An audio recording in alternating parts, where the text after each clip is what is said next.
నమస్తే, welcome to people TV news. Bulletin లో ముందుగా హెడ్లైన్స్ చూద్దాం. దేశ భద్రతకు సంబంధించిన ప్రాజెక్టుపై పోరాటం చేస్తారా? భారత్పై మండిపడ్డ కేంద్ర మంత్రి కిషన్ రెడ్డి.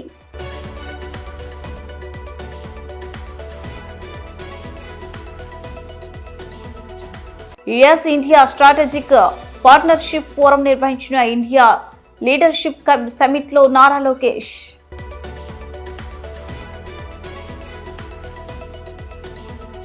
గుడిలో శ్లోకాలు చదువుతుంటే కిటికీ నుండి మహిళ మెడలో గొలుసు కొట్టేసిన దొంగ.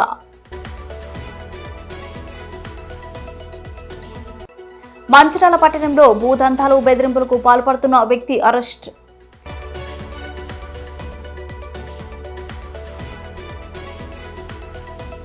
సీసీ రోడ్ నిర్మాణానికి శంకుస్థాపన చేసిన ఎమ్మెల్యే కాకర్ల సురేష్.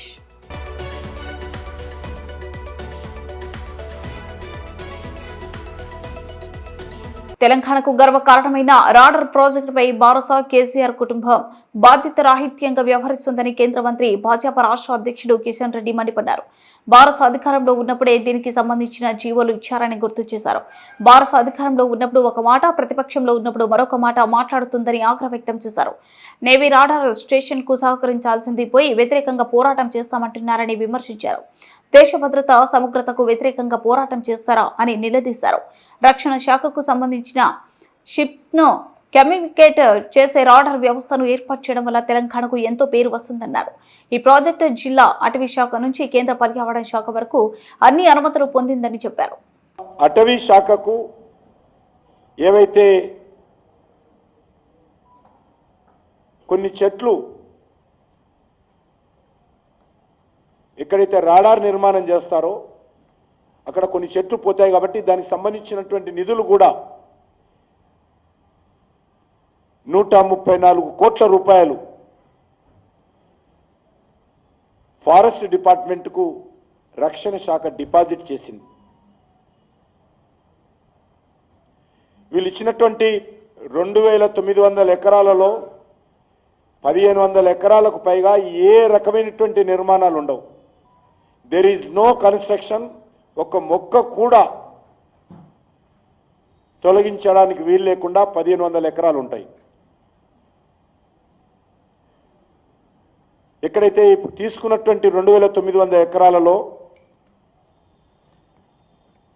కొంత ప్రాంతంలోనే ఆ రాడార్ వ్యవస్థలో పనిచేసేటువంటి నేవీ సిబ్బందికి అకామిడేషన్ ఏర్పాటు చేస్తారు.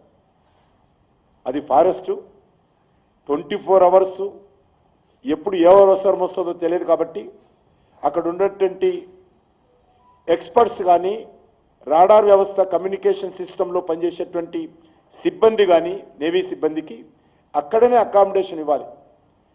వాళ్ళకు సంబంధించినటువంటి నివాసం ఏర్పాటు చేసేటువంటి చిన్న హౌజెస్ మాత్రమే నిర్మాణం చేస్తారు. కానీ ఈరోజు చెట్లు నరికేస్తున్నారని అసత్య ప్రచారం చేస్తున్నారు. కొందరేమో అక్కడ దామగుండంలో రామలింగేశ్వర స్వామి గుడి ఉంది, ఆ గుడికి ఎవరు కూడా భక్తులు పోనివ్వరు అనే విధంగా తప్పుడు ప్రచారం చేస్తున్నారు. ఇదంతా వాస్తవం కాదు. ఆ గుడిని మరింత అభివృద్ధి చేసి ఇక్కడికి వచ్చేటువంటి భక్తులకు మరిన్ని సౌకర్యాలు కల్పించే విధంగా నేను రక్షణ శాఖ మంత్రితో మాట్లాడతాను తప్ప గుడి విషయంలో అబద్ధాలు ప్రచారం చేయకూడదని చెప్పి కూడా నేను కొంతమందికి మనవి చేస్తా ఉన్నాను. కొత్త వివాదాలు సృష్టించదని కూడా మనవి చేస్తా ఉన్నాను. మనకు తెలుసు, దేశంలో పర్యావరణాన్ని పరిరక్షించడంలో లేక అడవులను వ్యాపారులకు అనువైన వాతావరణం ఆంధ్రప్రదేశ్లో ఉందని అమెరికా ఇండియా వ్యూహాత్మక భాగస్వామ్య ఫోరం సమ్మిట్ లో లోకేష్ అన్నారు. పరిశ్రమల స్థాపనకు ఇతర రాష్ట్రాల కంటే మెరుగైన ప్రోత్సాహకాలను అందజేస్తున్నందున ఆంధ్రప్రదేశ్ వ్యాపారులకు అత్యంత అనుకూలమైన వాతావరణాన్ని కలిగి ఉందని, ఇది గొప్ప భౌగోళిక ప్రయోజనాలను కలిగి ఉందని సమాచార సాంకేతికత మరియు మానవ వనరుల అభివృద్ధి శాఖ మంత్రి నారా లోకేష్ నొక్కి చెప్పారు. అభివృద్ధి చెందిన రాష్ట్రంగా ఐపీ న్యూఢిల్లీలో జరిగిన US India strategic partnership forum India leadership summit లో ప్రసంగించిన లోకేష్ యువతకు 20 లక్షల ఉద్యోగాలు కల్పించాలనే లక్ష్యాన్ని ప్రైవేట్ రంగం సహకారంతో చురుకైన విధానాల వల్ల సాధించగలిగామని విశ్వాసం వ్యక్తం చేశారు. రాష్ట్ర ప్రభుత్వం యొక్క స్టార్టప్లు ప్రోత్సాహానికి తగిన ప్రాధాన్యత ఇస్తున్నట్లు తెలిపారు. And the idea here is we're going to go door to door. And then we're going to triangulate data from multiple data sets. So apart from the household data, the education data, we want to understand what is their basic skill set. And then come back and see what kind of skill interventions we can do based on the market demand. So think about industry from one side, the youth on one side, and government has a platform. And then skill up it's going to be a journey. It's not a destination. It's not a one-off effort as far as our state is concerned.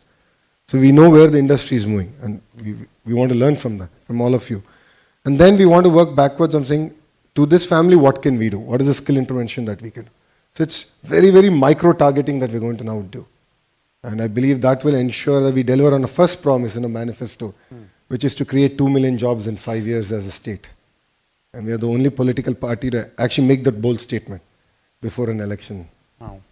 And fundamentally, I think all of us have to accept one thing, which is the Telugu people, the people from both Andhra and Telangana play a very important role in the IT sector. And all this points back to the reforms that Mr. Naidu did in his first term as Chief Minister, which is to get a lot of investments in education. So we have a lot of engineering colleges come up. So we have amazing talent. And this talent has gone across the globe. And taking a leaf out of that, what we are looking at as Visakhapatnam is, why can't we ride the wave of big data and the AI ML? So like when you look at Hyderabad, it was all the Y2K boom. So we have a next frontier that we can now do. And that's where I believe that Visakhapatnam can play a very important role. So we have renewable power. It's a beautiful location. So I keep jokingly saying, if Bangalore were to marry Goa and have a baby, that would be Visakhapatnam. It's gorgeous. It's absolutely gorgeous. So it's a great location. Amazing manpower, and we have a progressive government, a government which is not just talking about ease of doing business, but speed of doing business. Because though lot other states have done on ease, but speed is the biggest challenge because investments have just gone up. And even a month, 2-month delay throws your entire business plan out of whack. So we understand that and we want to deliver on the speed of business promise. So Visakhapatnam is going to be a focus from an IT perspective, our chemical, pharma perspective, and even medical devices manufacturing. So it's going to be a hub. We're going to do the entire ecosystem. All the ITIs, the polytechnics, all the engineering colleges there are going to focus on creating world-class curriculum and delivering on that promise. The flood that we had recently was 1 in 248 years event. And as things are changing and we're going to have once in a century events happening more often. So as a state, we understand that. But this flood definitely caught us off guard. It was a flash flood. In greater parts of the city, we had more than 6 foot water. So, and it was the first time that we had to handle floods. As a state, we've handled cyclones and we have expertise in that. But then Mr. Naidu being Mr. Naidu said, why can't we use drones for delivery? And I remember quite a few of the operators saying that's not possible. I mean, we've used it for agriculture purpose. Being an Indian, we call the Jugaad model. We had a basket fitted, let's try it. And success, we actually managed to deliver food. I think I wouldn't say that it was the best model. I think it was a great beginning because we didn't have enough of drones. So I wish I had 2,000 drones. Then I could have delivered breakfast, lunch and dinner to every house. But I just had about 40 drones. And with that 40 drones, we did do a pilot. And I think it clearly gives a direction of what India can do. And we're seeing other nations use drones to kill people. But I think India shows the way of how we can use drones in terms of relief and rehabilitation. So I think there's a lot of work that we've done there. Saying that, the second bit was the entire rehabilitation. So relief was done. How do you pay money? How do you rehabilitate people? Again, we put all the models out. We had a sandbox. All the images of the water from CCTV, from our drone footage was put out there.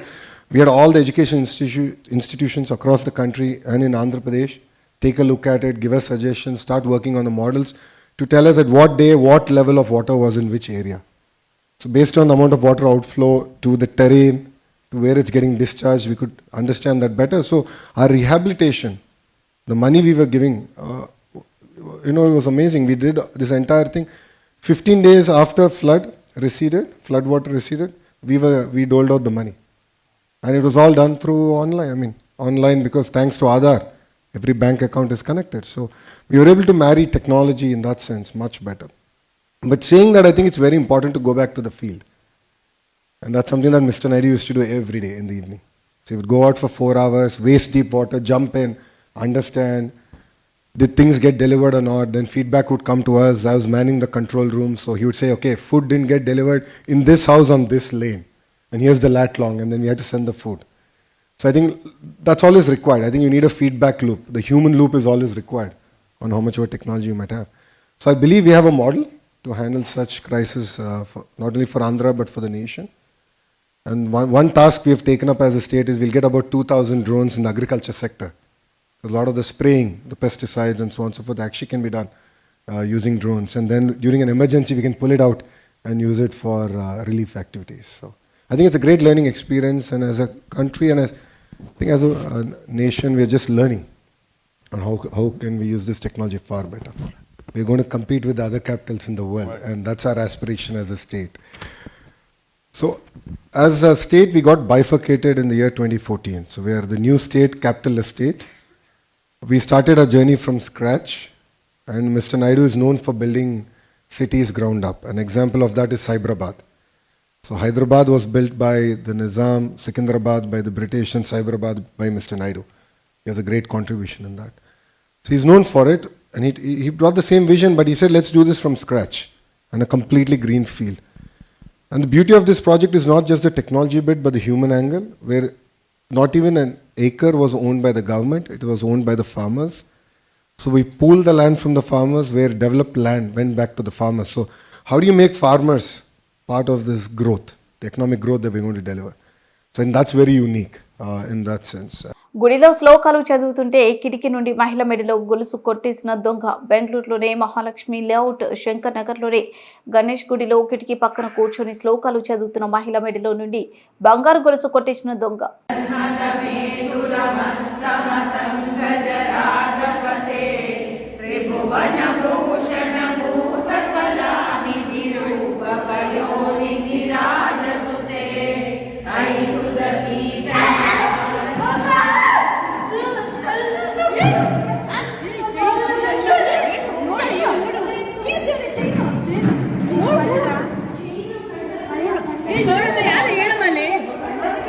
Mancherial పట్టణంలో భూదంతాలో సెటిల్మెంట్ల పేరిట బెదిరింపులకు పాల్పడుతున్న పెద్దపల్లి జిల్లా మంథాని మండలం గుంజపడకు చెందిన కుంట శ్రీనును అదుపులోకి తీసుకున్నట్లు ACP Prakash తెలిపారు.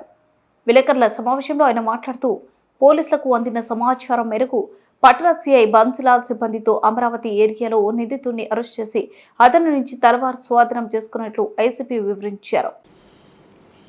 ఈ నెల 10వ తారీఖు రోజు 10/10/2024 రోజు పోతురెడ్డి సుధాకర్ రెడ్డి, ఇతని కనుకుల గ్రామము, సుల్తానాబాద్ మండలం, పెద్దపల్లి జిల్లా. అతను పోలీస్ స్టేషన్కి వచ్చి ఒక దరఖాస్తు ఇవ్వడం జరిగింది. ఏంటంటే సుధాకర్ రెడ్డి మరియు సోమిశెట్టి సంపత్, తర్వాత కోమటి సత్తయ్య, ఇతని రసూల్పల్లి, సంపత్ది హమాలివాడ, వీళ్ళు ముగ్గురు కలిసి సర్వే నంబరు 180/1 గరిమిళ్ళ శివారు మంచిర్యాలలో గత 10-12 సంవత్సరాల క్రితము మంచికి చెరి ఒక 1000 గజాల స్థలము కొనుక్కోవడం జరిగింది. అది రిజిస్ట్రేషన్ చేసుకున్నారు, దానికి ఫెన్సింగ్ అది అంతా వేసుకోవడం జరిగింది. కానీ గత నెలలో సెప్టెంబర్లో ఒక కుంట సీను అనే వ్యక్తి, కుంట సీను అతనిది గుంజపడుగు విలేజ్, మంథని మండలం, పెద్దపల్లి జిల్లా. వీళ్ళ ల్యాండ్లకు పోయి ఇక్కడ నా ల్యాండ్ ఉంది, ఇది నాదే అని వాళ్ళ వేసుకున్న ఫెన్సింగ్ పోల్స్ అన్ని పగలగొట్టి అక్కడ దర్శనం చేసి ట్రెస్పాస్ అయ్యి పగలగొడితే దాని మీద వీళ్ళు ముగ్గురు ఇచ్చిన దాని మీద 3 కేసులు రిజిస్టర్ చేయడం జరిగింది. దాంట్లో అరెస్ట్ చేయడం జరిగింది గత నెలలో. అదే కాకుండా తన పద్ధతి మార్చుకోకుండా గత వారం రోజుల క్రితం మళ్ళీ అదే భూమిలోకి పోయి కొలతలు చేసుకుంటూ ఈ భూమి నాదే అని చెప్పి కొలతలు చేస్తుండ్రు. వాళ్ళు అప్పుడు లేరు. కొలతలు చేసుకునేది అంతా నాదే అని ఆక్రమించుకునే ప్రయత్నం చేస్తూ ఉంటే వాళ్ళకు తెలిసింది.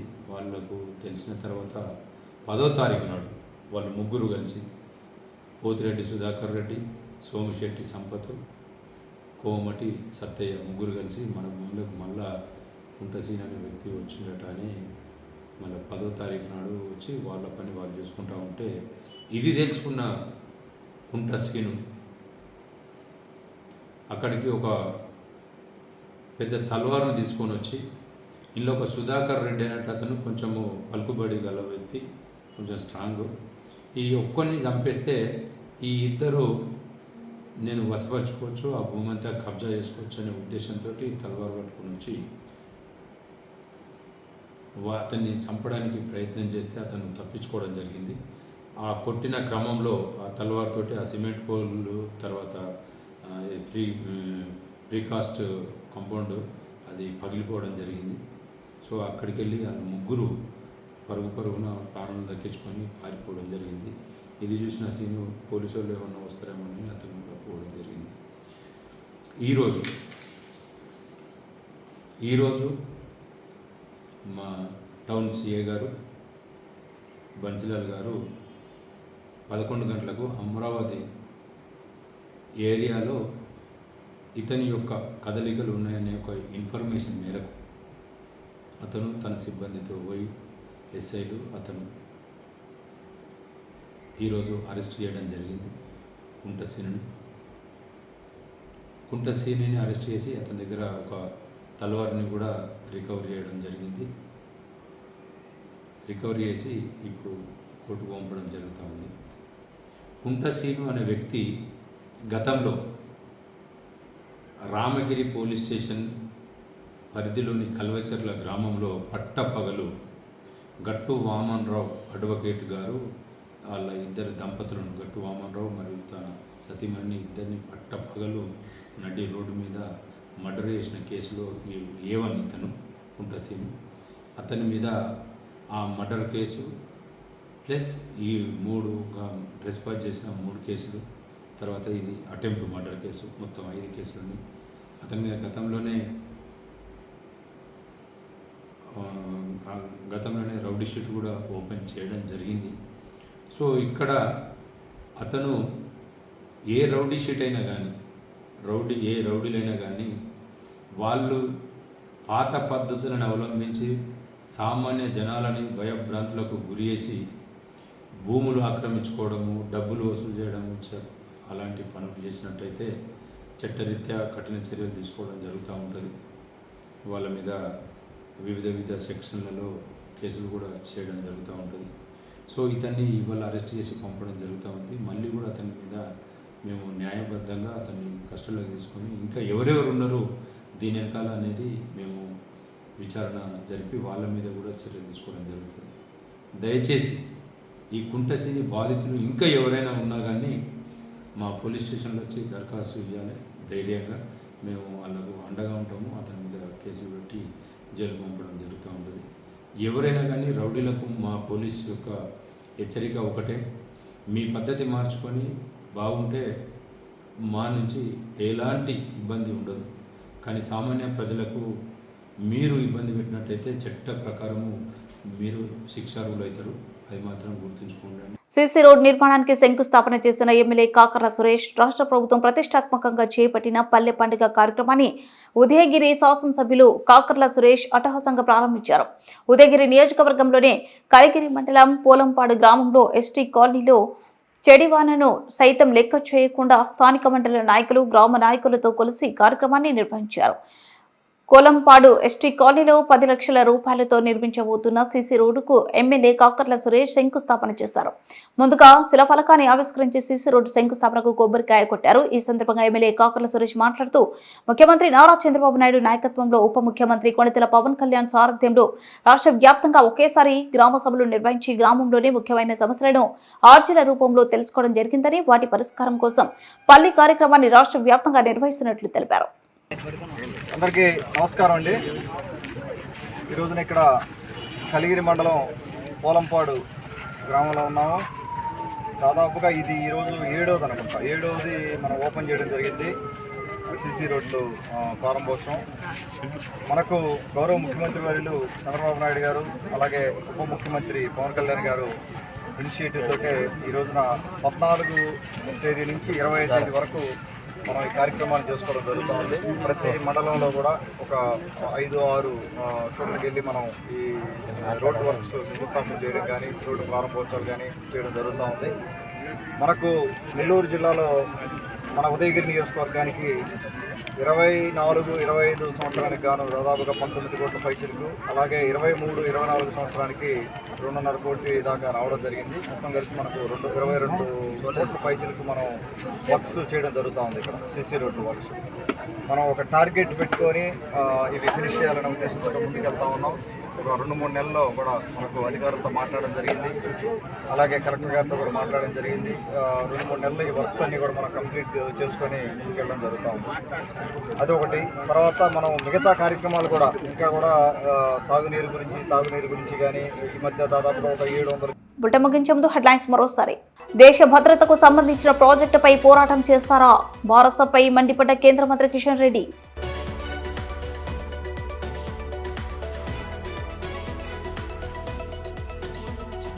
US India strategic partnership forum నిర్వహించిన ఇండియా లీడర్షిప్ సమిట్లో నారా లోకేష్.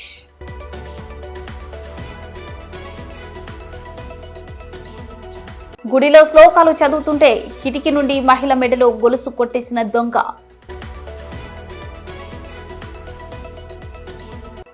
మంచిర్యాల పట్టణంలో భూదంతాలు బెదిరింపులకు పాల్పడుతున్న వ్యక్తి అరెస్ట్.